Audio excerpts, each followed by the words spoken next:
Donna with Resale Tips and Tales, and today I wanted to give you a ThredUP Rescue Shoebox follow-up.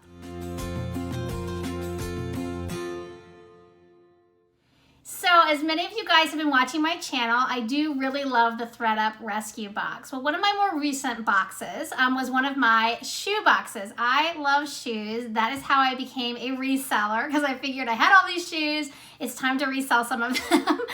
So that was the first thing that I really went for, is shoes, especially when I go to thrift stores. They're just so easy. If you don't mind cleaning them up a little bit, you can make so much money and so much profit off of shoes. So just a little tip. If you're new to my channel, welcome. Thank you for joining us today. Hopefully you find some value in this video. If you do, please make sure you remember to hit that like button below. All right, let's go ahead and jump in. So if you're not familiar with ThredUP Rescue Boxes, what they do is items that don't sell on their website from consignment, they make up rescue boxes, and they sell to people like myself, resellers. They have all kinds of different ones. They have women's boxes, men's boxes, they even have kids boxes, shoe boxes like we're going to talk about today. They have designer purse boxes, designer boxes, all kinds of different things. The trick with these, though, is sometimes they're not available. You have to kind of stalk the website, and when they become available, you need to buy it right away. So you have to kind of be ready to buy them if you're interested in them, because once they're posted, they disappear really quickly because people are stalking the website all the time trying to get these, especially during the pandemic right now. I know myself, I haven't been thrift store shopping. So I've kind of had to rethink the way that I'm doing reselling, and this has been a great way to kind of keep my reselling going by sourcing things from the ThredUP Rescue Boxes. I will leave a link below in the description. If you're not familiar, you want to check them out, go ahead and click the link on that and you'll see exactly what I'm talking about. So this box, I'll actually post the video here when I actually got the box and unboxed it so you can see what all I got. It included 15 pairs of shoes. The total cost of the box plus shipping was $90, so that was great. I think I even got free shipping on that box if I remember correctly. Not sure.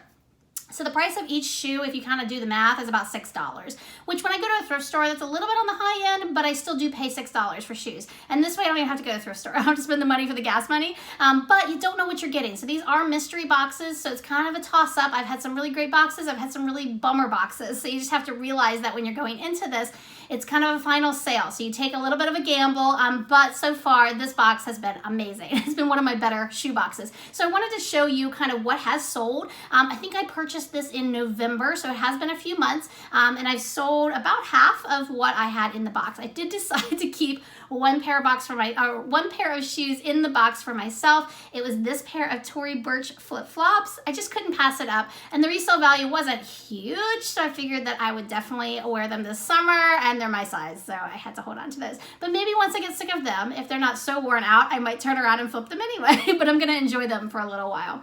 But let's go through each pair of shoes that I have sold so you guys can kind of see what my profit has been so far for this box. The first time I sold is this one right here. This is a pair of Calvin Klein red pumps. Now they looked practically new. I didn't sell them as new because I couldn't tell 100% if they were new or not, because they did have gripper pads on the bottom and they didn't look original to the shoes.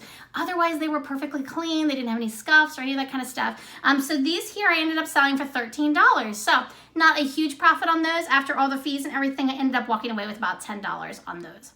All right, the next pair of shoes here, these are Steve Madden lace-up ballet flats. These are so super cute. So they were kind of hard to take pictures. Normally I don't use stock photos because I always feel like it's a little deceptive because you're not selling a brand new pair of shoes. However, I had to use a stock picture for this one because it was really impossible for me to display this. I just couldn't figure it out because they lace up the person's leg. So anyway, and of course I also disclosed that that was a stock photo in the listing, but then I also disclosed any type of errors, any kind of issues with the shoes in the listing itself. So anyway, ended up selling these for $15. My total profit for those, I must have paid the shipping. I think that was free shipping. It was only $7. So not a huge profit, but still money in my pocket, right? Making up the box price.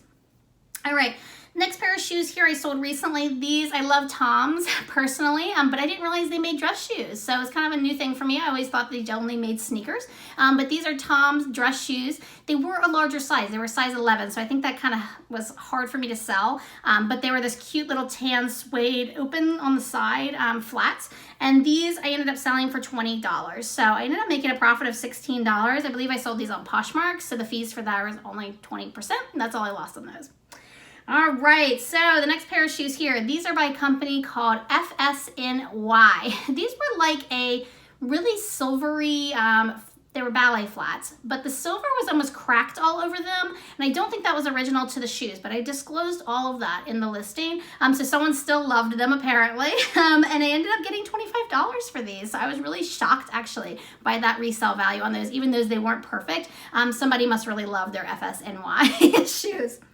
All right, these I loved. They were not my size though, and I don't wear heels anyway. But these are by Free People. I had to really look hard because the logo on the inside of the boot was really worn off. But after I kept moving it around, I realized it dawned on me, oh my goodness, that's Free People. So it was a Free People pair of snakeskin ankle boots. These are so adorable.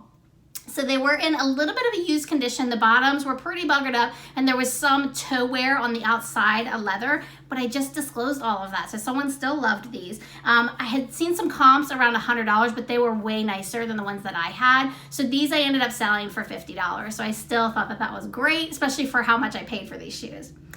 All right, 2 more pairs that I sold. So these Rothy's. So these are kind of like the unicorns when you go to the thrift stores and you're looking for something. Everybody wants to find Rothy's. I've never found them in the wild, so to speak, but these were in my box. These were a beautiful, cute little pair of like lavender pink Rothy flats. I did do some research because Rothy's can be faked, and they're faked pretty frequently, I believe. So I actually went on, all I did was a Google search for fake versus authentic, and I used a couple different websites to make sure that the sources were, you know, jiving together and that they were both the same, saying the same things. And after all of my research, I did realize that they were authentic, which was awesome, made me so happy. I didn't even clean them up. They did have a little bit of dirt on the outside because it's such a light color shoe, but I just disclosed that. Again, just make sure you're honest in your listings, and buyers don't care. Sometimes they're looking for a very specific shoe. Maybe they know how to clean them way better than I do, so I didn't want to mess them up. So I went ahead and just left them as is. Sometimes I do clean the bottoms, or sneakers I clean all the time, but something like this I just wasn't familiar with, so I didn't want to ruin it. But these I ended up selling for $60, so I was really happy with that. I probably could have sat on them for a little bit longer and maybe gotten more from them, but I didn't want to be greedy either. So sometimes you kind of have to decide, do you want to just move your product along, or are you willing to sit on it for a long period of time? And for this, I just wanted to get them sold and kind of recoup my money. So I was really happy with the selling price for that. And then the last pair I sold. So this is a pair of Birkenstocks. I always love Birkenstocks. I always recommend picking Birkenstocks up, especially if they're in great condition. These were in almost new condition. They were really cool because they were completely enclosed. With Birkenstocks, I always think about sandals or clogs, so they're open in the back, but these weren't. These were completely closed in. They were a style called London.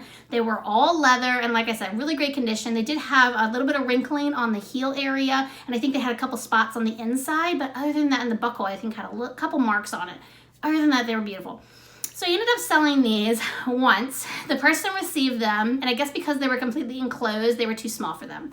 So they paid for the shipping, they sent them back, so I lost that one. So for $100 is what I first sold them for, lost that sale, and I was like, oh, but there was tons of watchers on it, tons of watchers.